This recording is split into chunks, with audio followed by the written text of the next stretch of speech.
buenas tardes. ¿Me escuchan bien?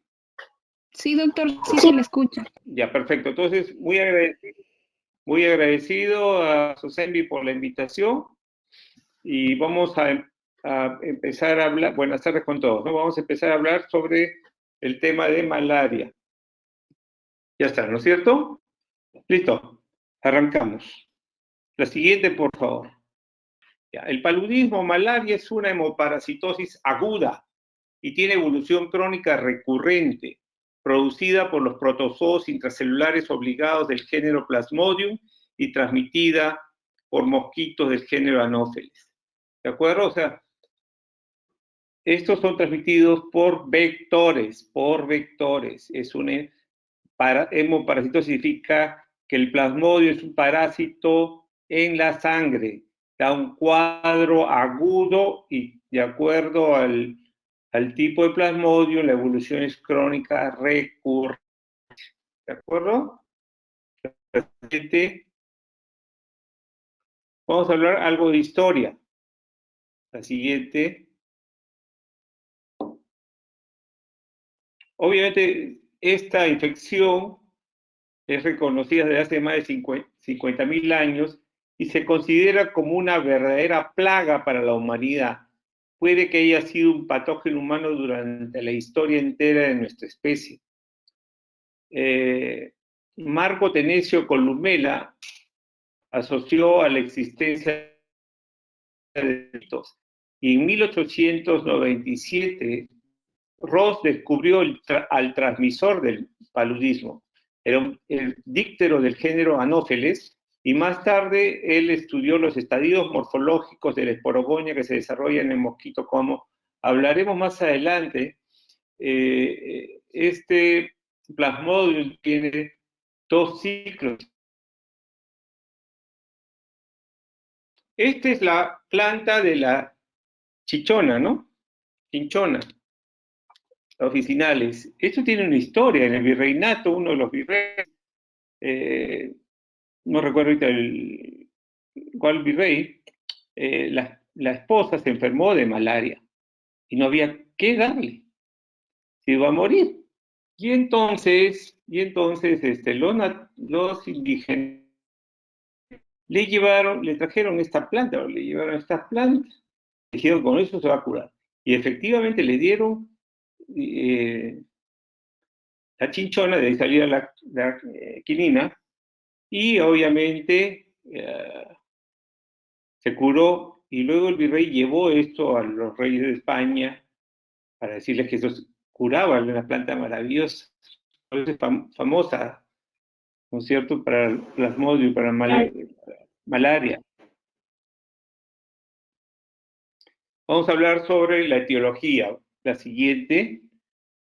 Existen 5 especies de plasmodium que pueden infectar al ser humano. El Plasmodium vivax, que produce clásicamente el Plasmodium falciparum, que también produce la fiebre terciana maligna, el Plasmodium malariae, fiebre cuartana, el Plasmodium ovale, fiebre terciana, y el último que se incluyó hace algunos años es el Plasmodium naulesi, en el sudeste de Asia. En el Perú no se ha reportado malaria por Plasmodium ovale, y el 95% de los casos son producidos por vivax y falciparum. Ya hablaremos más de la estadística. ¿Por qué se llama fiebre terciana cada tercer día? ¿Por qué se llama cuartana cada 4 días? Cuarto día. Y la fiebre.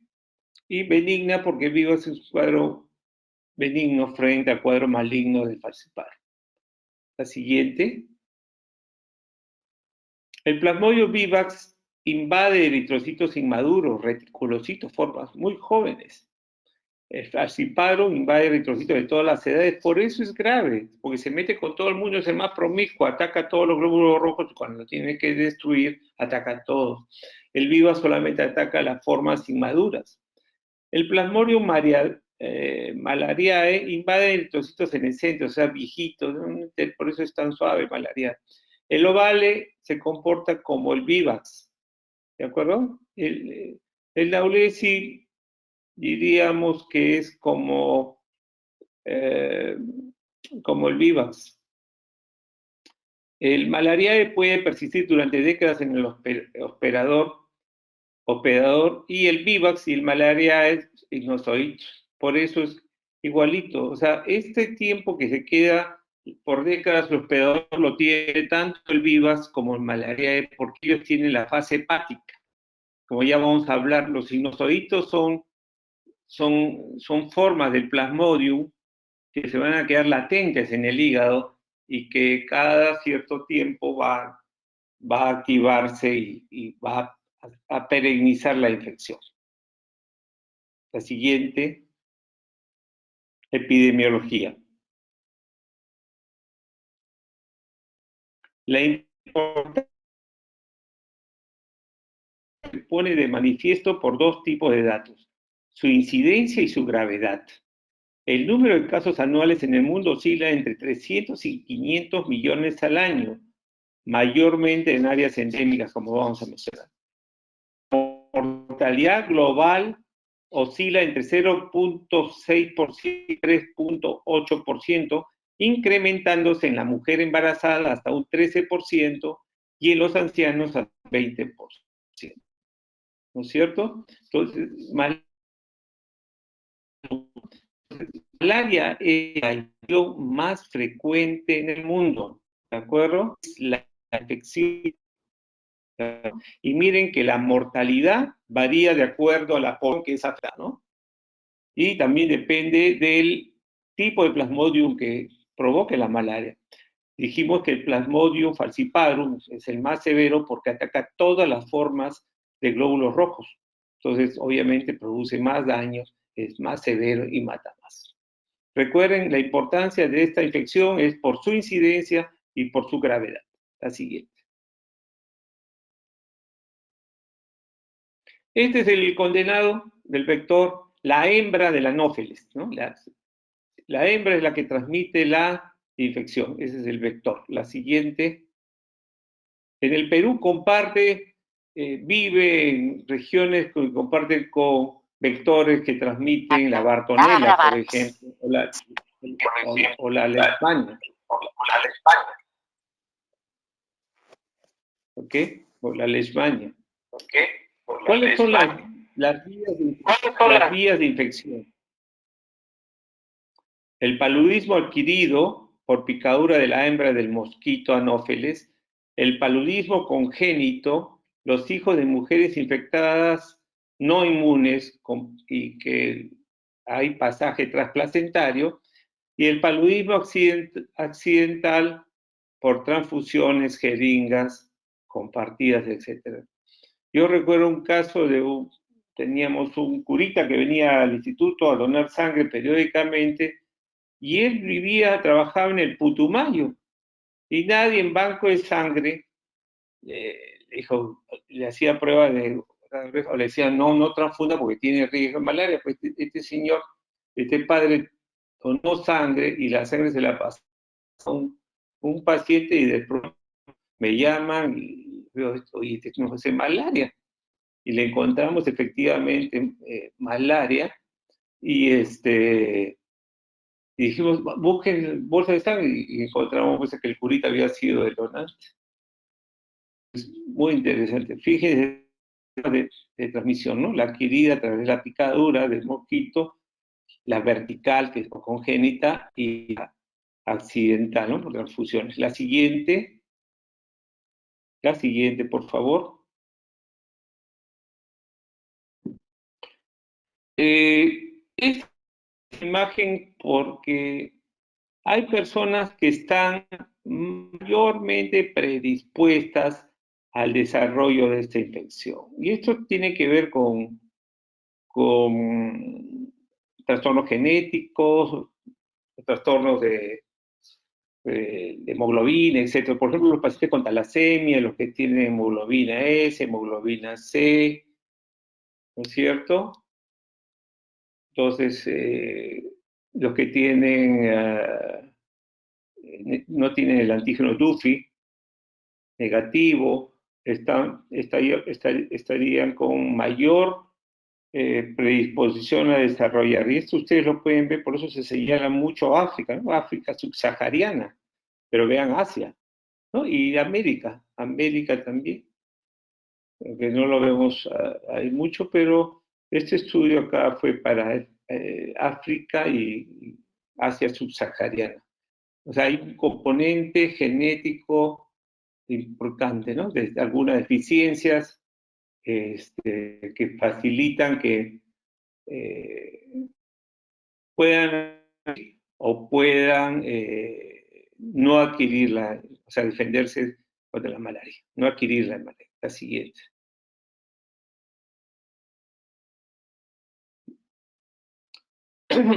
Ahora vamos a hablar de los 4 patrones principales de cómo uno puede adquirir malaria. Le hemos dicho las vías de infección, ¿no? La infección por el vector, la infección vertical y por, digamos, iatrogénica, ¿no? Pero vamos a hablar las diferentes formas de malaria. Miren la malaria endémica. La malaria endémica es la forma epidemiológica más importante del mundo y se caracteriza por la presencia de vectores eficaces y un elevado número de personas infectadas. El Plasmodium falciparum está en África, en Latinoamérica, en Asia y en la zona del Pacífico. El Plasmodium ovale en África, el Plasmodium viva en Latinoamérica, Asia y Turquía, y el de distribución similar al falciparum. El Naulesi está en el sudeste, malaria en el sudeste de Asia. Esa es la malaria endémica, ¿correcto? Y eso se caracteriza porque hay el vector y tenemos las personas que están infectadas, entonces el vector pica a uno y va al otro susceptible y lo pica el extrafecte. Por eso es malaria endémica. La malaria importada es aquella forma de enfermedad que es adquirida por vía vectorial en una región endémica diagnosticada en países en los que no existen casos autóctonos. Por ejemplo, un gringo viene a Perú, se va a la selva, ¿correcto? Y no toma pastillas preventivas o se va a África, no toma pastillas preventivas, y se regresa a su tierra, y en su tierra desarrolla malaria. Pero la adquirió en África, la adquirió en Perú, hizo el periodo de incubación, y cuando llega a su tierra hace malaria. Por eso se llama la malaria importada. La malaria introducida es la aparición de esta enfermedad en un área en la que previamente no existía transmisión autóctona. Se requieren 2 factores, la presencia de vectores eficaces y la existencia de personas infectadas por el parásito. Estudio de vectores, malaria del aeropuerto, o sea, estos viajeros, inmigrantes, el cambio climático. Antes de seguir con la introducida, vuelvo a importada. Los turistas tienen que tomar su quimioprofilaxis, su medicación cuando van a zonas endémicas de malaria. Entonces, esta malaria importada es porque generalmente no toman su profilaxis cuando entran a zonas endémicas. La malaria introducida, que es, obviamente, en mi país hay Plasmodium, pero no tengo malaria. ¿De acuerdo? O sea, por ejemplo, qué sé yo, vamos a decir, por ejemplo, que en el norte del Perú tengo Plasmodium y en la selva hay Plasmodium, pero hay malaria.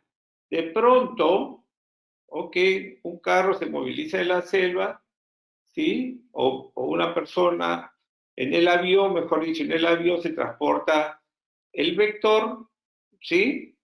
Y ese vector va al norte del Perú, ¿sí?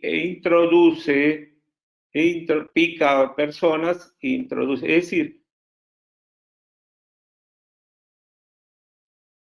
no había, perdón, en la introducida no había vectores y los hemos llevado los vectores a otra zona. Y estos vectores que los hemos llevado llevaban el plasmodium. Entonces, lo único que han encontrado personas, han picado, las han infectado y vuelven a picar otros y así. Eso se llama malaria introducida. Y la malaria inducida comprende principalmente las formas de esta enfermedad en las que la transmisión del parásito no es vectorial, o sea, ya no juega un papel los vectores, sino son post-transfusionales administración de drogas vía parenteral. Por ejemplo, los drogadictos intravenosos comparten agujas. Entonces, cuando se inyectan, puede tener un paciente con malaria, la aguja entra sangre también con el plasmodio, se la pasa a otra persona y así. Post-pinchazo accidental, durante diálisis, post-trasplante, malaria, y ahí está la malaria congénita, ¿no? Dos características diferenciales. El periodo de incubación es más corto porque no tienen fase hepática, como vamos a ver, y la no generación de inosoditos. O sea, cuando uno está en el hígado, cuando hay una forma hepática, se forman los sinusoiditos. Los sinusoiditos van a ser formas latentes que van a permitir que se repita el cuadro. Como se los pasamos de frente en sangre,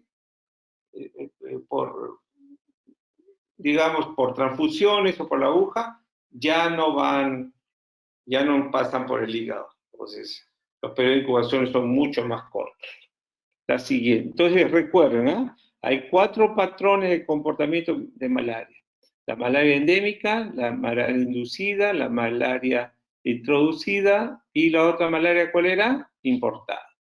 ¿De acuerdo? Este es el mapa del mundo, Centroamérica, el Caribe, Sudamérica, gran parte de Sudamérica está comprometida, el África subsahariana, parte de la península arábiga, sudeste de Asia, miren la India, ¿no? Miren la India, entonces, y otros países del sudeste de Asia comprometidos. La siguiente.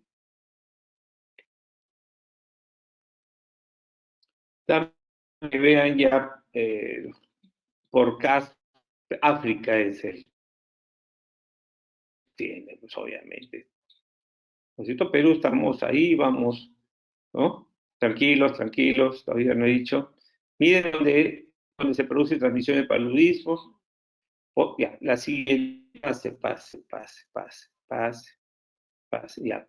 Miren las áreas donde se produce transmisión de paludismo en el Perú, el oriente y un poquito el norte, ¿no es cierto?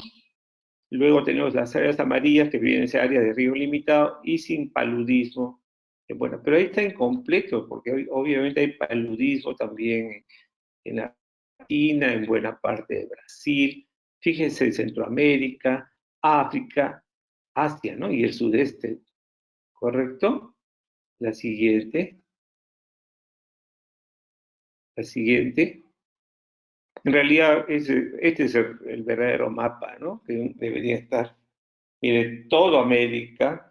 ¿Cómo serán los chilenos que ni el plasmodio los aguanta?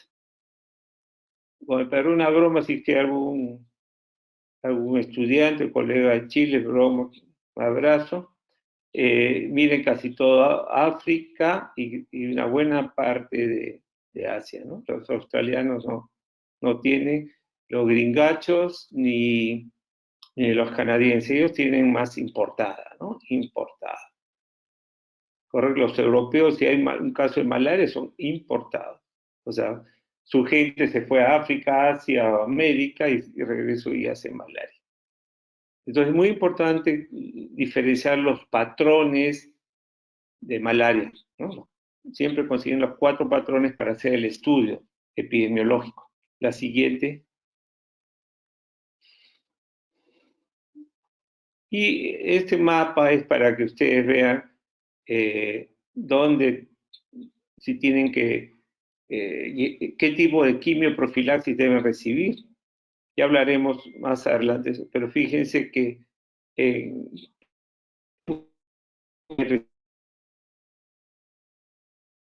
ayuda mucho.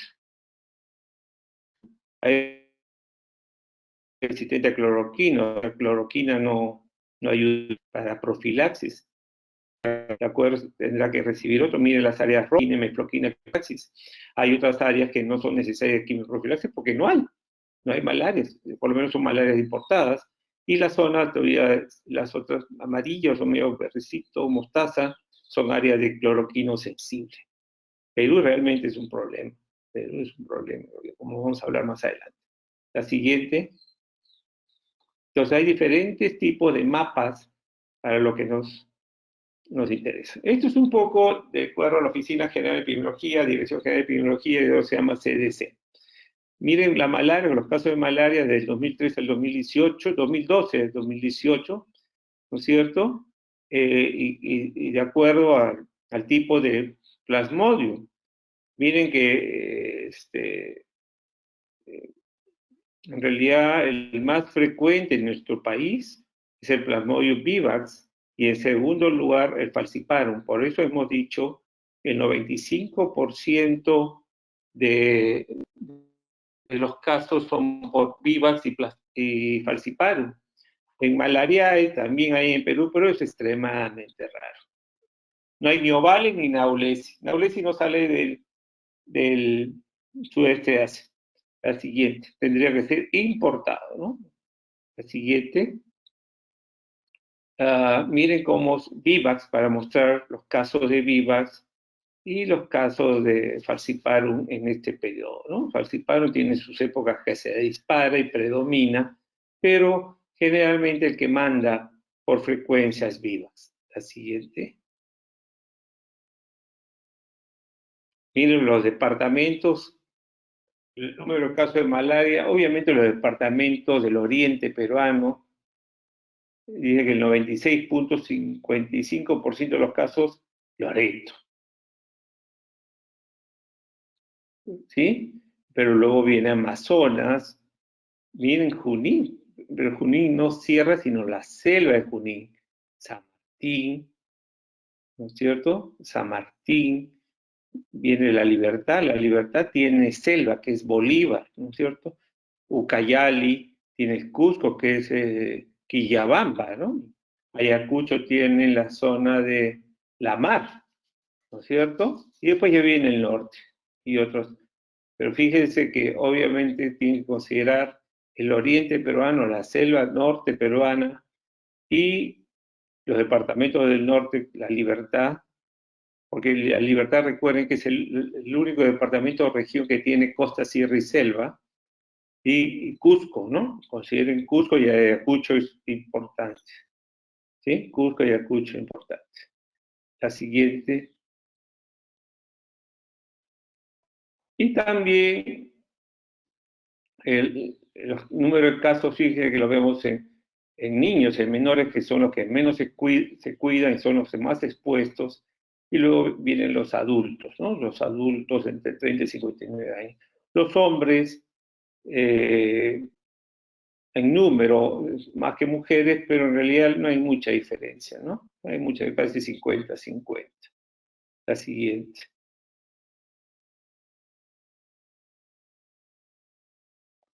Esto es ya utilizando la tecnología satelital que ya maneja el Ministerio de Salud. En el 2018, 45.442 casos de malaria, ¿sí? La siguiente, y de esos 45.000, 36.000, por favor, retroceda. 36.000 fueron Vivax, estamos hablando del 2018. La siguiente, y 9.000 fueron Falciparum. La siguiente, miren que la mayoría en el caso de selva. La siguiente, vamos el 2000, y mira, las defunciones son pocas, ¿ah? En el 2019, 24.000 casos aproximadamente, y con 5 defunciones. La siguiente, y si lo vivimos, Vivax, 19.500, 19.600 con 2 defunciones. La siguiente, 4.000 de Falciparum. Casi todo siempre en Loreto, ¿no? En la selva norte. En la selva norte que incluye Amazonas, incluye San Martín. ¿No? Falciparum 4.000. La siguiente, vamos al 2020. Al 2020 tenemos hasta el momento 5.000 casos, 0 defunciones. La siguiente, Vivax tiene 4.200. La siguiente, y no se ha reportado defunciones hasta el momento. Falciparum 700. Entonces, zona endémica importantísima, epidemiológica, el oriente peruano. La siguiente. ¿Qué hay de la patogenia? La siguiente. Este es el ciclo. Lo de arriba es dentro del parásito. Es la fase sexuada y la de abajo es en el huésped, en el ser humano, ¿correcto? En la fase asexuada, como vamos a repasarlo. Entonces, del mosquito lo pasa al ser humano, el bicho va al hígado y del hígado se multiplica y luego lo libera al torrente sanguíneo. El torrente sanguíneo compromete los glóbulos rojos y ahí empieza el ciclo, ¿no? Cuando va al hígado, hay hemos dicho que el malariae y el vivax son los que recurrentes, ¿no es cierto? Porque ellos forman la forma latente, que es el inozoito, que es el causante de la recurrencia. En cambio, falciparum y ovales no lo tienen, entonces ellos dan un solo ciclo nada más, por bicho. En cambio, vivax en general, que es en la mayoría, puede repetir. Luego comprometen los glóbulos rojos, lisan los glóbulos rojos, producen anemia hemolítica no autoinmune y compromiso. Pero el bicho sigue cumpliendo su ciclo hasta que se forman lo que se llaman los gametocitos. Ya vamos a hablar de esto, y el mosquito, al chupar, jala estos gametocitos y de nuevo su ciclo asexuado, la siguiente. Entonces, esto es lo que tenemos, ¿no es cierto? El mosquito, a la derecha de ustedes de la pantalla, es la forma que se está reproduciendo, la forma sexuada o sexual, y el mosquito inyecta los esporozoitos, que es la forma por la cual contagian al ser humano, y 15 minutos después ya entraron al hígado. Esa es la fase hepática. Y luego es eliminado el torrente sanguíneo, los merozoitos, y en 30 segundos ya invadieron los glóbulos rojos. Eso se llama la fase hemática. Y comienza a tener su ciclo en los glóbulos rojos, diferentes formas, hasta que toman la forma de gametocitos, que es la forma, digamos, de reproducción de los parásitos, y que son tomados por otro mosquito, otro anófeles, y en el intestino del mosquito comienza el ciclo nuevamente. ¿De acuerdo? La siguiente, ciclo biológico de la malaria. La siguiente, igual acá, ¿no es cierto? Es igualito. Los esporozoitos en 30 minutos, 60 minutos pasan al hígado, ¿correcto? Cumple su ciclo en el hígado, luego de 6 a 7 días pasan al torrente sanguíneo, los merozoitos, toman el glóbulo rojo, y el glóbulo rojo se multiplican y luego lisan el glóbulo rojo. Por eso es la fase sintomática, ¿no? La etapa sintomática, cuando es la fase hemática. Recuerden que es una fase asexual, ¿correcto? Y lo que ustedes ven a la derecha, el mosquito, es la fase sexual. ¿Ya? Si hay preguntas, ¿qué fase, qué ciclo ocurre en el ser humano? La asexual. La siguiente. Elementos más importantes: la ruptura de los hematíes parasitados por esquizontes con liberación de merozoitos, toxinas y hemozoínas, y ahí viene pues el cuadro clínico famoso de los escalofríos, de la fiebre, de la fiebre alta y luego la sudoración profusa, la famosa triada, ¿no? Que hay escalofríos intensos, fiebre alta, muy alta, y luego la sudoración profusa. Los hematíes parasitados son menos deformables y se adhieren fácilmente al endotelio, enlenteciendo el flujo sanguíneo, es decir, se pegan al endotelio y obviamente pueden producir obstrucción de los vasos sanguíneos con problemas, digamos, de obstrucción, de trombosis o de hemorragia. Hay una respuesta del sistema retículo de monocito macrófago con esplenomegalia y preesplenismo, y obviamente hay una anemia por la eliminación de las células parasitadas o no. O sea, como las células están parasitadas, el compromiso del RES, el sistema RES trata de eliminar esos glóbulos rojos parasitados. Por eso es que hay hiperplasia y hay crecimiento, hay esplenomegalia, hay hepatomegalia, pero principalmente la esplenomegalia, porque está funcionando, necesita expandirse para coger todos los glóbulos rojos parasitados, entonces obviamente causa, por un lado, el hígado, el vaso coge el glóbulo rojo, por otro lado, el ciclo normal del parásito destruye el glóbulo rojo y estos pacientes hacen anemia. Y además hay depresión de la producción de eritropoyetina. ¿No es cierto? La siguiente, por favor. ¿Cuál es la anatomía patológica? La mayoría de los casos estudiados vamos a hablar sobre el plasmodio falciparum, ¿no? Un vaso agrandado en la etapa aguda, es friable, por eso se puede romper y hemorragia y terminar en sala de operaciones. Un vaso congestionado y hemorrágico, hay ruptura esplénica poco frecuente por adelgazamiento de la cápsula, ruptura espontánea, y en la etapa crónica hay hipercelularidad, fibrosis, engrosamiento de la cápsula. ¿No es cierto? En el hígado hay una hepatomegalia moderada en la fase aguda, ya hemos dicho por qué crece el hígado. En cronicidad aumenta el tamaño y la consistencia, y hay hiperplasia de células de Kupffer conteniendo parásitos y pigmento palúdico. Acuérdense que las células de Kupffer son los macrófagos, ¿no? Son los macrófagos que cogen los glóbulos rojos parasitados. La siguiente. En los riñones también están agrandados y congestivos, los glomérulos pueden contener pigmento y túbulos cilíndricos, túbulos contener cilindros de hemoglobina, y estos pigmentos son los que pueden obstruir los túbulos y causar insuficiencia renal aguda. En el cerebro hay una intensa congestión vascular y obstrucción por hematíes parasitados, hay la formación de los granulomas de Dur, y esto puede producir la malaria cerebral en las formas de falciparum, la forma de falciparum. En el corazón hay infiltración inflamatoria intersticial y a veces hemorragia subendocárdica, también puede haber problemas miocárdicos.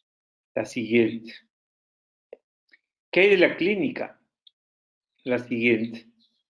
Fíjese que es importante que ustedes recuerden los diferentes términos que se usan en malaria, ¿no es cierto? Así como les hemos indicado los patrones de malaria, es importante que uno recuerde algunos términos, como malaria asintomática.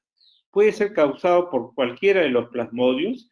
El paciente tiene parásitos circulando, pero no tiene síntomas. Pero incubación, ¿no es cierto? Una malaria asintomática. Luego tienen malaria no complicada. Puede ser causada por cualquier plasmodio. Los síntomas son inespecíficos y puede incluir fiebre, escalofríos moderados o severos, profuso diaforesis o sudoración. Puede haber dolor de cabeza, náuseas, vómitos, diarrea y anemia. Y obviamente no mostrar ningún signo o síntoma de disfunción orgánica, ni tampoco el laboratorio tenerlo también sin mayores problemas. La malaria severa o complicada, usualmente causada por infección por Plasmodium falciparum y menos frecuentemente causada por Vivax o Naulesi. Naulesi también puede dar complicaciones severas. Las complicaciones incluyen anemia severa, daño de órganos, como malaria cerebral, coma, complicaciones pulmonares, edema y el síndrome hipernoico, es decir, hace como respiración Kussmaul, ¿no? O sea, hace alteraciones de patrones respiratorios, hay hipoglicemia y también hay insuficiencia renal aguda, sobre todo por pigmentos. También puede ser por vasculitis, porque finalmente hay problemas a nivel endotelitis.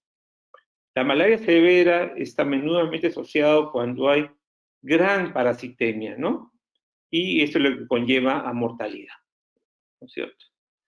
La malaria placentaria, malaria durante el embarazo, los parásitos están presentes en la placenta y eso lleva a una pobre evolución del feto y obviamente también podría comprometer la vida de la madre. Le dijimos que la mortalidad más o menos está entre 0.6 a 3.8 en la población general, que en las gestantes va a 13% y en los abuelitos 20%.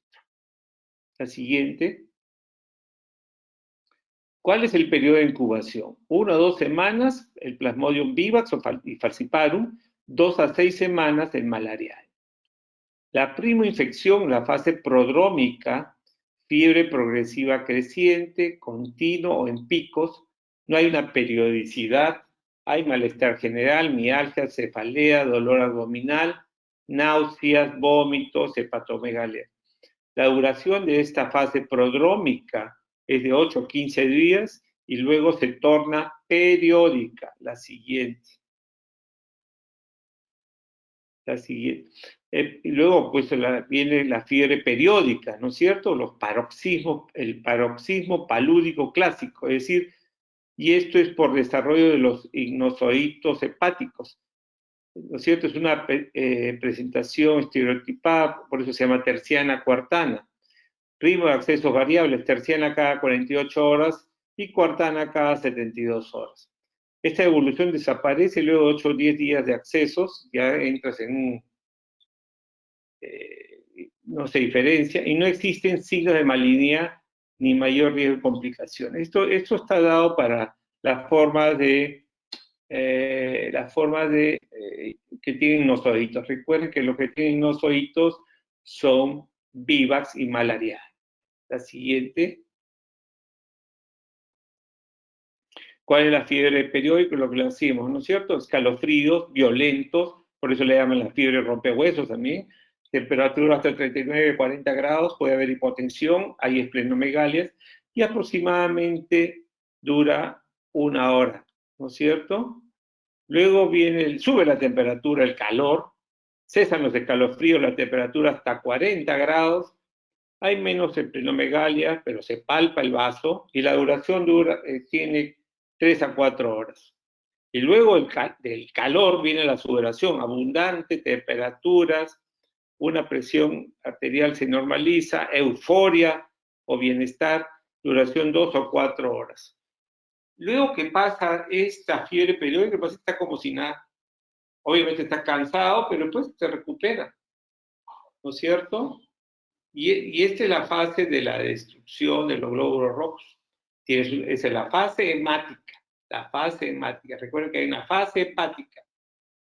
¿No es cierto? La fase hepática y la fase hemática. Los que no van a formar nosoditos solamente hacen un ciclo. Los que tienen nosoditos van a repetir ciclos porque son las formas latentes que son las causantes de que periódicamente repitan la malaria. La siguiente, cuadro de malaria.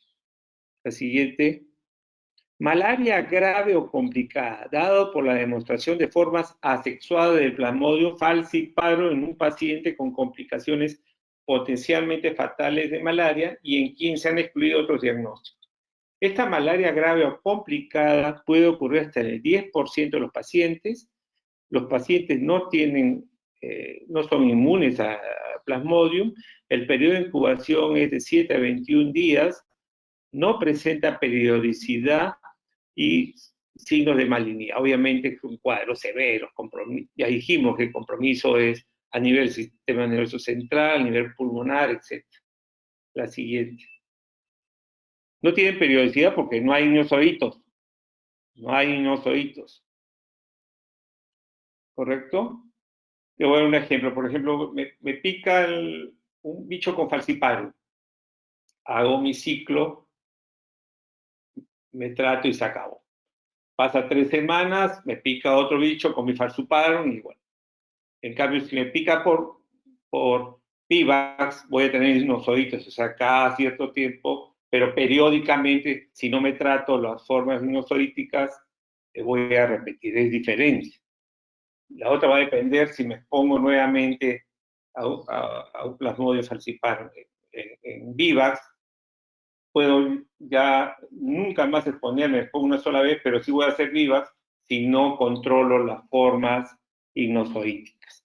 Malaria grave complicada presenta una o más de las siguientes condiciones: parasitemia elevada, que se pueden observar gran parasitemia en frotis, alteraciones de estado de conciencia, cefalea intensa que no sea analgésico, vómitos incoercibles, disnea, ictericia, insuficiencia renal aguda, deshidratación, anemia, embarazo, obviamente hay que tener mucho cuidado, y hay hemoglobinuria, porque obviamente hay destrucción de los glóbulos rojos y la hemoglobina, como buen pigmento, va a ser eliminado a nivel renal y puede obstruir los vasos.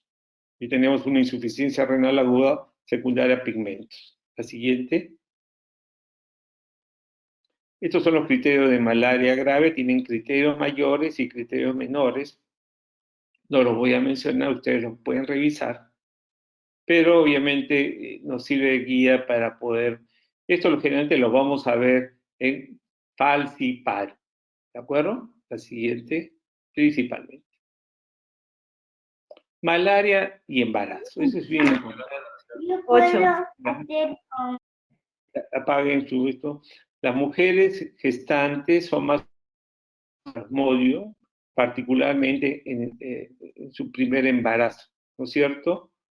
Y porque obviamente no tienen inmunidad y van a dañar la placenta, van a dañar la placenta y obviamente pueden dañar al producto, ¿sí? Y no es bueno que hagan crisis, fiebre y anemia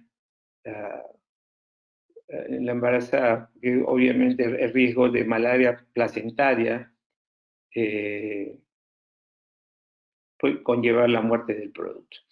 En la medida que la mujer tiene más embarazos, como que ya el cuerpo ya tiene anticuerpos contra el plasmodio, ¿no?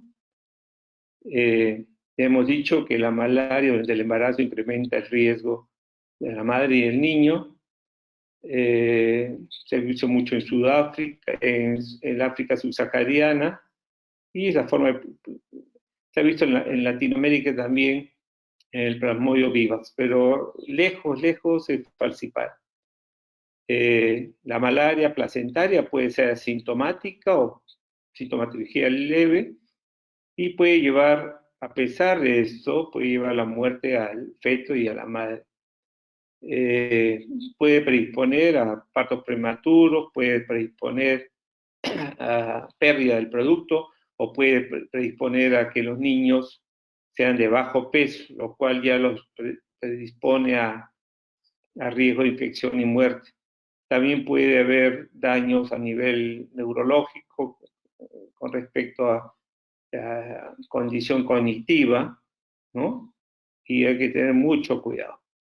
El tratamiento, ya vamos a hablar posteriormente, pero pueden dar las drogas relativamente seguras y tienen que sopesar siempre riesgo-beneficio, ¿no es cierto? Riesgo-beneficio. El esquema de drogas dependerá en la zona que esté y la sensibilidad del plasmodio en la zona donde vive el paciente. La siguiente, hay que tener mucho cuidado, saben que la mortalidad es 13%. ¿Qué hay del diagnóstico? Métodos utilizados tenemos la gota gruesa, el extendido sangre periférica, las pruebas de diagnóstico rápido, las pruebas moleculares, las pruebas de anticuerpos, las pruebas de sensibilidad, ¿no? Que son exámenes complementarios. Sensibilidad de las drogas. La siguiente. Siempre cuando ustedes hagan diagnóstico de una entidad, 3 aspectos tienen que considerar. El dato epidemiológico, ¿de dónde viene el paciente? ¿Dónde vive? ¿Ha viajado en los últimos 6 meses? El cuadro clínico, ¿qué presenta? Un proceso infeccioso localizado, un proceso infeccioso generalizado, ¿no es cierto? ¿Qué molestias tiene? ¿Qué síndromes? Ustedes les enseñaron mucho el manejo síndrome, a todos nos han enseñado inicialmente el manejo sindrómico para enfocar pero tiene que finalmente tener sospechas diagnósticas, ¿no? En el laboratorio, dos pruebas importantes, la gota gruesa y el frotis. El frotis con James. La gota gruesa nos va a permitir detectar si tiene o no parásitos, ¿no es cierto? ¿Sí? La presencia de parásitos, la gota gruesa. Como está concentradita, nos va a permitir identificar es plasmodium, nada más. La gota gruesa te dice, tú puedes decir es plasmodium, nada más. El frotis te va a permitir ver, es extendido, la lámina te va a permitir ver las diferentes etapas del plasmodium, te va a permitir qué tipo de plasmodium es. Y por otro lado, la lámina periférica te va a permitir el grado de parasitemia, que es lo que estamos viendo abajo, ¿no? Una cruz, dos cruces, tres cruces, ¿sí? Y también te va a permitir decir, está dando formas juveniles. ¿Qué dijimos? Las formas juveniles inmaduras, en el Perú, vivas. Mira, acoge cualquier glóbulo rojo que hemos dicho, falciparum, ¿no? Y luego tenemos pruebas serológicas. Las pruebas serológicas tenemos la inmunofluorescencia indirecta, las pruebas macrocirculares, ¿de acuerdo? Y una vez, y también tenemos pruebas de sensibilidad a los antimaláricos. Recuerden entonces, la gota gruesa, ¿para qué es? Para identificar si hay o no plasmodium. Y la lámina periférica, tipo de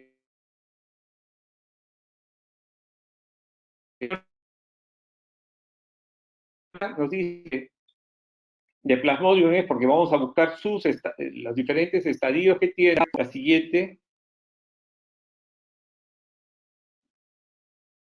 hay que pedir las dos. La siguiente, ahí está, esa es la gota gruesa y la de abajo es el extendido, el frotis. Entonces, la de arriba es para identificar plasmodium. ¿No es cierto? Voy a buscar, veo la estructura, yo no puedo decir si es viva, yo no puedo decir si falciparum, no. Me voy a la lámina y de acuerdo a las estructuras que yo vea, el tipo de glóbulo rojo que está comprometido, puedo decir, este es un vivax, este es falciparum, este es malariae. Y puedo decir también el grado de parasitemia. En la medida que yo estoy dando tratamiento antimalárico, yo hago su lámina periférica diaria y tiene que bajar el número de parásitos, de glóbulos rojos parasitados, ¿no es cierto? Una cruz, dos cruces, tres cruces, cuatro cruces, como hemos dicho, y esas cruces tienen un equivalente, como ustedes vieron ahí. Pero es cuestión que ustedes lo revisen y lo vayan practicando. La siguiente, por favor. Estas son las formas evolutivas de cada uno de los plasmodios. Arriba tienen el falciparum, ¿no es cierto? Vean que las formas, las jóvenes todos tienen un anillo, ¿no es cierto? Tienen un anillo. Pero el más grosero es vivax. Y miren que lo más chiquito, lo más fino, es el falciparum. Entonces, todo lo que tiene, ustedes van a encontrar las diferentes formas, los esquizontes, los gametocitos, todo es grande. Vivax, todo es grande. En cambio, el falciparum es todo chiquito, pequeño. ¿Sí? Salvo los gametos. Los gametocitos son grandes, vean, son como plátanos, como bananas.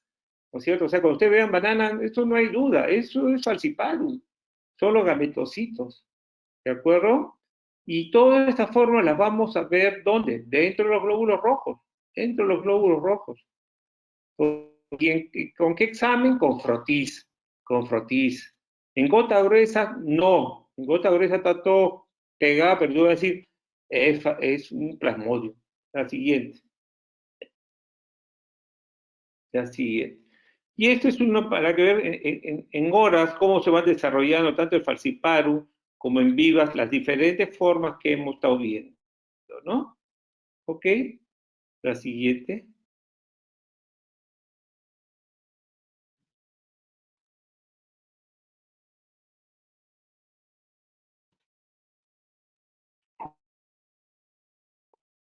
La siguiente, por favor.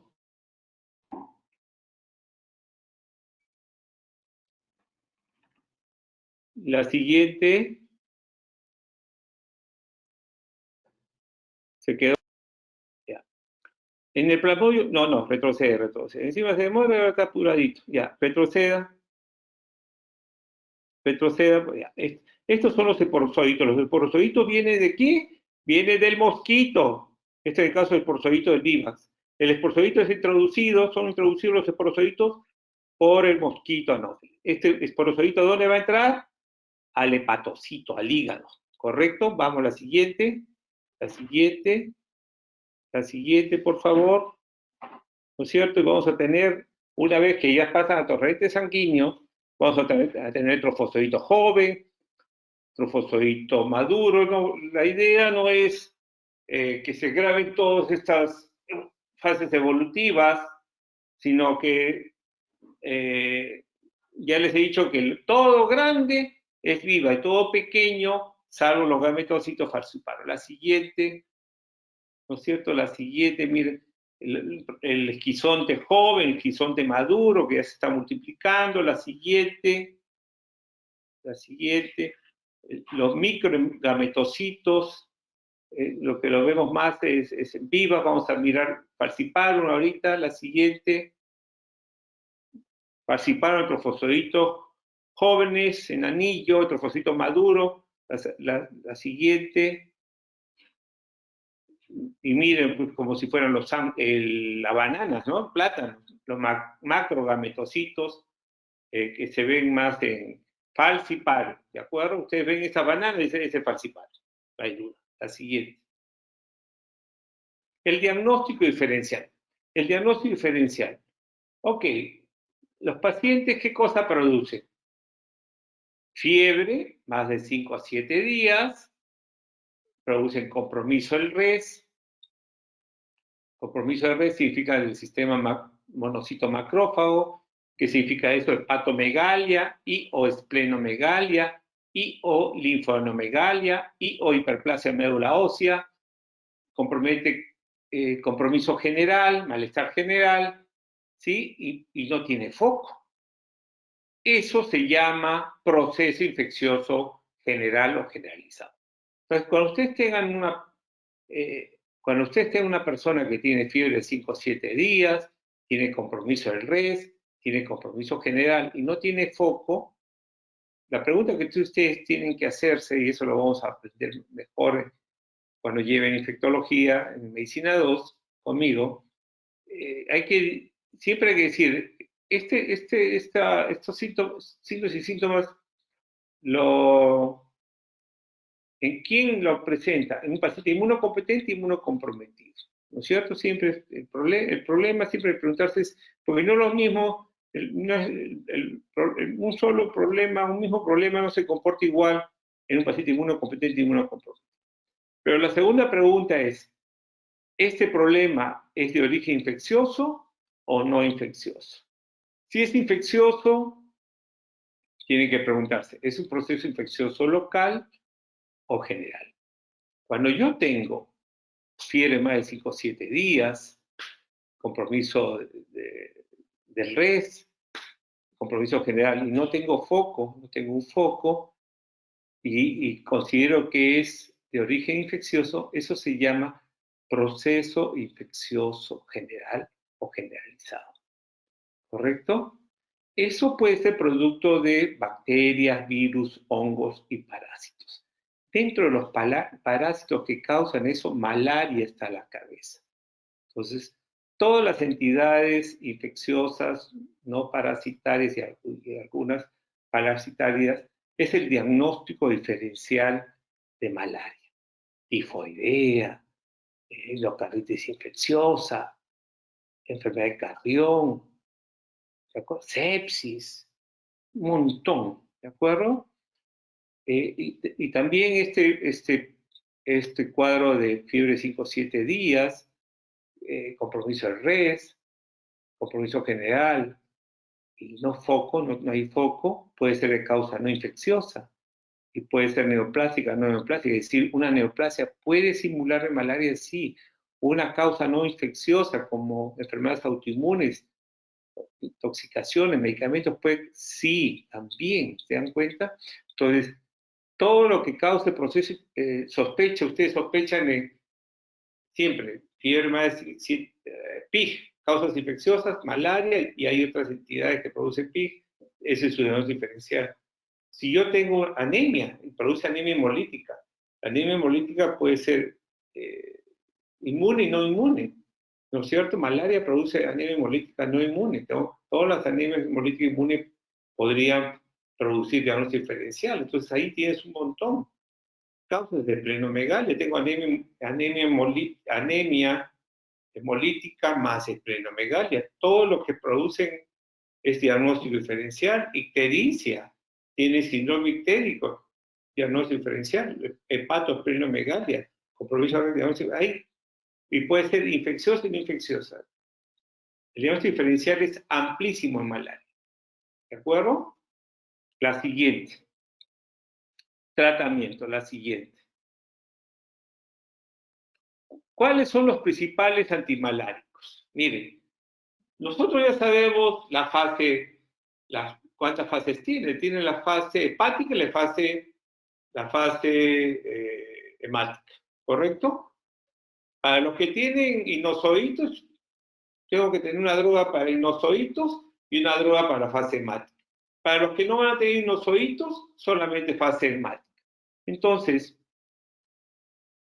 esquizonticidas eritrocíticos, ahí tienen cloroquina, sulfadoxina, piremetamina, mefloquina, artemisinina, que es el artesunato, la quinina, la tetraciclina, la clindamicina.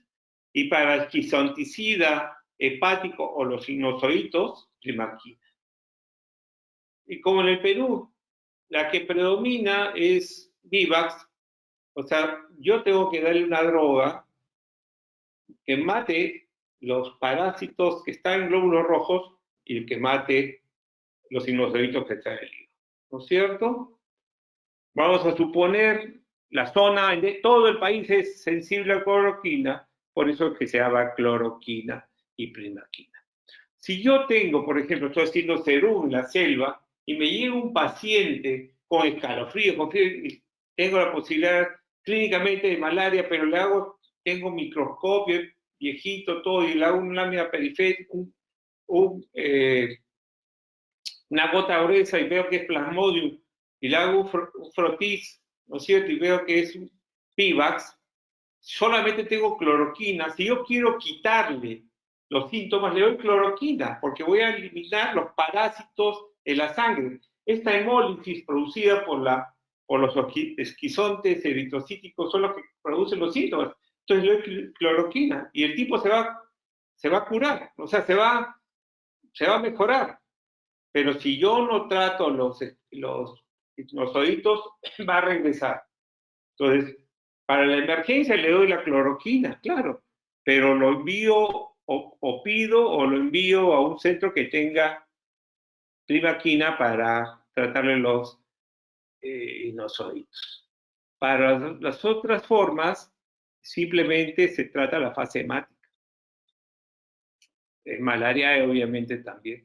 Pero, ¿cuál es el problema con malaria? Que necesitamos saber en las zonas en las que tenemos plasmodium sensible a cloroquina, resistente a cloroquina, resistente a mefloquina, sensible a mefloquina, resistente a artesunato, etcétera, ¿no? Entonces, no tanto es ya sabemos cómo tratarlo, el punto es saber qué es lo que está predominando de sensibilidad en el plasmodium en la región donde uno esté. La siguiente, ese es el principio. La cloroquina es un esquizonticida eritrocitario sin acción extraeritrocitaria, es decir, una vez que sale el glóbulo rojo no le pega. ¿De acuerdo? Afecta la estructura de la vacuola digestiva del parásito, inhibe la hemopolimerasa, dañando la membrana y favoreciendo la inhibición. Ok, hay formas bioral y endovenosa, en Perú solamente hay oral. Su absorción es rápida, eliminación lenta, la vida media de 6 a 10 días, y solamente mata los gametocitos, destruye los gametocitos participantes. Cloroquina ahora está de moda, ¿no? Como la hidroxicloroquina también para el COVID y prolonga COVID-19. Prolonga el QT, ¿no? Prolonga el QT. Hay que tener mucho cuidado cuando se utiliza. La siguiente, el pute cardíaco. La siguiente. Primaquina va a matar los inositosos. ¿No sé? Única útil para formas eritrocíticas e inosocitos. Esta mata gametocitos también. Actuaría sobre el transporte de electrones a nivel mitocondrial en la cistepirimida. Y puede inducir hemólisis en personas que tienen deficiencia en glucosa 6-fosfato deshidrogenasa, preferentemente en población negra, ¿no es cierto? Población afro principal. La siguiente, que tiene mucha deficiencia. La sulfadoxina y piremetamina es el fancidar, actúa bloqueando la síntesis. Este es el mecanismo. La contraindicación no hay que darla aislada, porque fíjense que la vida media es 8 días de la sulfa y la pide 4, o sea, tiene que hacer juntos. Y una sola toma es suficiente.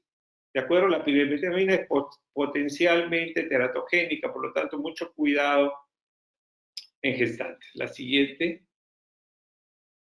La mefloquina, solamente oral, se toma una sola vez, puede durar hasta 25 días de vida media, bloquea la división de trofosoditos hasta esquizonte y puede producir problemas psiquiátricos. Mucho cuidado en las personas que tienen antecedentes. Por eso estamos hablando de drogas. Es muy fácil recordar. Las formas inosodíticas solamente tenemos la primaquina. El resto todos son fase hemática. ¿De acuerdo? Para que no se hagan problemas. La siguiente. Del Qingao tenemos el Artemisa Now, es una planta medicinal china, y de ahí viene pues, el artemisinina y sus derivados, principalmente el artesunato y el artemeter. Es bioral y parenteral, y su mecanismo de acción todavía no es muy claro, ¿no? Sí, tenemos en el Perú, usamos y también hay resistencia. La siguiente, la quinina peruana, de acuerdo al alcaloide de la quina, derivado de su corteza, la administración por vía oral parenteral, 18 horas de vida media, malaria grave, hay que usar la malaria grave, la administración debe ser lenta, y si no puede haber problemas de cinchonismo, y eso se lo dejo para que ustedes investiguen, por eso hablamos de la planta, ¿no? Y el mecanismo de acción es similar a la mefloquina, ¿no? Corte fases evolutivas del ciclo hemático del parásito. La siguiente. Hay antibacterianos como la tetraciclina y clindamicina. Recuerden que son drogas que tienen actividad intracelular, son liposolubles. Siempre deben asociarse con quinina. Lo usamos generalmente en cuadros de malaria severa, nunca administrarlos como monoterapia. La doxiciclina, que es una tetraciclina, se usa también para profilaxis, como hablaremos. Y hay otros antibióticos como la eritromicina y las fluorquinolonas que se utilizan también. La siguiente, pero con menos frecuencia. Fíjense que tenemos la sulfadoxina, el fancidar, versus el artesunato, o sea, el fancidar con artesunato y mefloquina con artesunato, ya en formas más resistentes, ¿no? Más severas. Esto es en la costa norte del Perú, se ha usado sulfadoxina, piremetamina, artesunato, que tiene mayor sensibilidad, y en la Amazonía peruana se usa mefloquina, artesunato. Y eso es lo que yo les decía, hay que reconocer cómo está la sensibilidad en cada una de estas regiones para armar los esquemas de tratamiento. Eso es fundamental. Ok, la siguiente. Resistencia a antimaláricos. En el Perú no se describe resistencia por Vivax, y en Falciparum lo tenemos desde el año 60. La evaluación de resistencia es mediante estudios in vivo, y si en una localidad se reporta resistencia de una droga más de 30% más, no debe usarse dicha droga. Eso es bien importante. Entonces uno tiene que estar enterado, informado, si trabaja en zona endémica de malaria, cómo está la sensibilidad a los antimaláricos en esa zona. Y tener los medicamentos necesarios en caso se presente un paciente con dicha infección. La siguiente. Vean, arriba es en la costa norte peruana y abajo es en la selva. Cómo a través de los años se ha presentado la resistencia y ha ido cambiando los esquemas, ¿no? Los esquemas. Entonces, en el 2015 quedamos con mefloquina con artesunato y en Loreto estaba, teníamos quinina con clindamicina, artesunato con mefloquina. Terrible, miren cómo ha ido variando esta resistencia al cambio de esquema. La siguiente.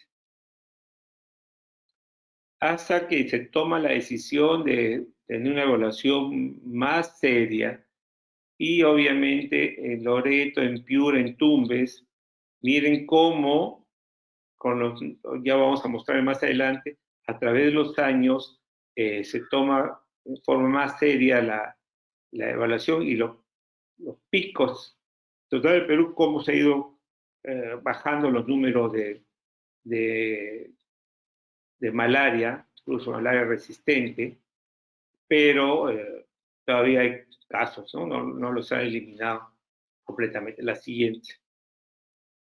Miren cómo a través de los años en la costa norte del Perú, sulfadoxino con pirimetamina para plasmodium, luego el esquema que era 14 días del uso de Vivax se redujo a 7 días y se introduce artesunato con la sulfapirimetamina para el tratamiento y Cataplum cayó, ¿no? Haciendo estudios en vivo de resistencia. La siguiente, por favor.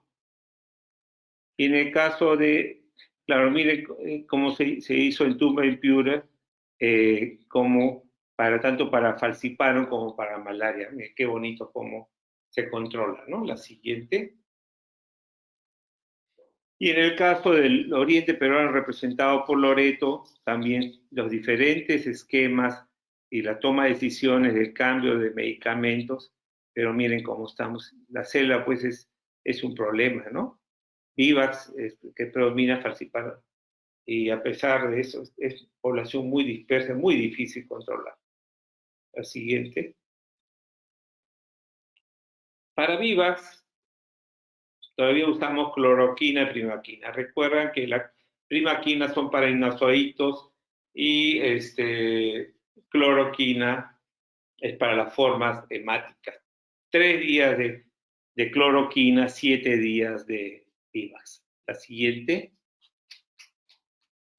Para la malaria AE son 3 días de cloroquina y un solo día de primaquina. La siguiente. Para falciparum, que es resistente a cloroquina, le damos sulfadoxina pirimetamina, que sea un solo día, y 3 días de artesunato. ¿No es cierto? La siguiente. Malaria no complicada por falciparum, que es resistente a sulfadoxina pirimetamina, le damos 3 días de artesunato y 2 días de mefloquina. La siguiente. Y malaria por falciparum con falla terapéutica, artesunato, mefloquina, aquí está la cosa, ¿no? Le damos quinina, clindamicina, primaquina, quinina, clindamicina, este es el esquema. Ya cuando la cosa se pone, pero color hormiga, ¿no? Siguiente. El manejo de la malaria no complicada, ambulatorio, puede ser hospitalizado, es excepcional, ¿no? Si saben que no lo va a cumplir, viejito o alguien que no entendió bien, que es hecho hablante y vive solo, entonces se decide hospitalizar. Antimalárico de elección según especie y localización geográfica. Ese es fundamental, ¿no? Los antimaláricos de elección según especie y localización geográfica, porque ahí está la sensibilidad y la especie que haya. Control de la fiebre con medios físicos, hidratación bioral intravenoso, reposo relativo, Reevaluación clínica, signos de gravedad, siempre, todos los días, si puede 2 veces al día, mejor, pero su lámina periférica también, el frotis diario para ver el grado de parasitemia. Uso de mosquiteros, ¿no es cierto? Repelentes, mosquiteros con repelentes, ropa con manga larga, bien cubierto, y obviamente hay que notificar los casos. La siguiente, manejo de la malaria grave o complicada, es una emergencia médica, hay que hospitalizar, es obligatorio, tratamiento inmediato por la vía más apropiada, identificación oportuna de complicaciones, referir a un establecimiento de mayor complejidad, si fuese necesario. Si están en un centro de salud, tienen que mandarlo a un hospital. La siguiente.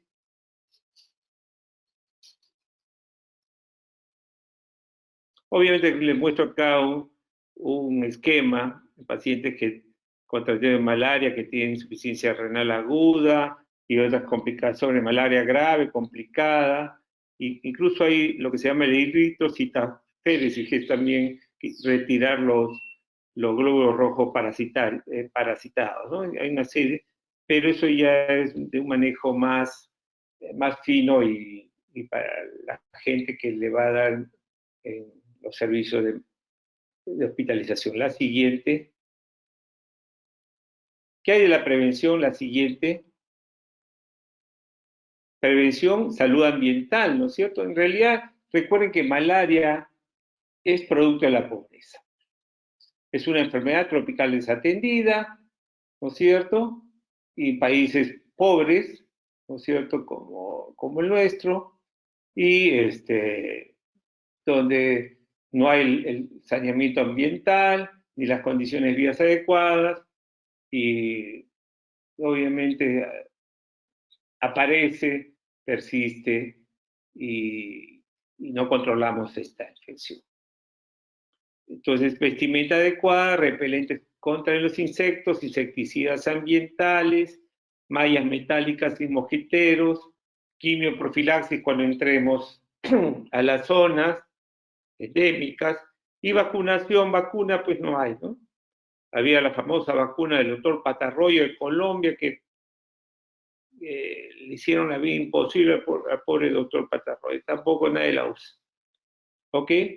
La siguiente. Estas son las drogas que se usan para quimioprofilaxis de acuerdo a la zona, de acuerdo a la especie y el área geográfica donde uno vaya a viajar. La tabacuone, cloroquina, doxiciclina y mefloquina, ¿no? Generalmente las tomas, la siguiente, vamos a ver las tomas, acá está cada una de las tomas, cómo se debe tomar. Por ejemplo, mefloquina se toma 250 a la semana, la doxiciclina se toma 100 miligramos al día mientras esté en la zona endémica, atabacones se toma 1 al día, y cloroquina 2 por semana, ¿no? Por semana. La siguiente. Siempre los medicamentos tienen que ser administrados con alimentos. Es importante que uno conozca el ciclo biológico y el medicamento que se está dando va a actuar en diferentes niveles, como hemos dicho, ¿no? En la etapa hepática y luego en la etapa hemática, ¿no? En profilaxis. La siguiente. Mensajes para llevar a casa. Ya estamos terminando. La siguiente, por favor. Me adelanté a decirle, pues es una enfermedad tropical desatendida, es producto de la pobreza, está entre nosotros la malaria, es la infección más frecuente en el mundo, ¿correcto? Tiene zonas de área endémica, es una infección transmitida por un vector, Anófeles, comparte regiones con otras entidades, con otras enfermedades, ¿sí? Y lo que necesitamos es control de vectores, combatir la pobreza, educación, ¿no es cierto? Educación, es decir, si vamos al concepto de prevención, hay prevención primaria. Nunca tuve la infección, entonces, ¿cómo puedo evitar eso? ¿Cómo puedo prevenir? Educación, darle condiciones de vida, ¿no es cierto? Que conozcan la infección y vacunas. No tenemos vacunas, me queda la educación, condiciones de vida, ¿no? Combatir la pobreza. Prevención secundaria, ¿qué significa? El diagnóstico temprano y el tratamiento oportuno. Es decir, ya me dio la infección, diagnostíquemela tempranamente y trátamela oportuna, ¿correcto? Y la prevención terciaria, que sería las 3 R, ¿no? Recuperación, rehabilitación y reinserción. Estoy recuperando, me estoy rehabilitando y me estoy reinsertando a la sociedad, ¿no es cierto? Entonces yo creo que hay que tomar conciencia que somos un país en vía de desarrollo, con limitaciones, que tenemos zonas endémicas de malaria, tenemos malaria endémica, pero podemos tener malaria importada en nuestro propio país, podríamos tener malaria inducida, y también, ¿cuál sería la otra malaria? De los patrones, bueno, los 4 presentes ahorita se me ha ido a la cuarta forma. Y dejo acá, espero que les haya gustado la charla, que les sirva de motivación para que sigan leyendo más sobre malaria, que es un problema nacional. Gracias.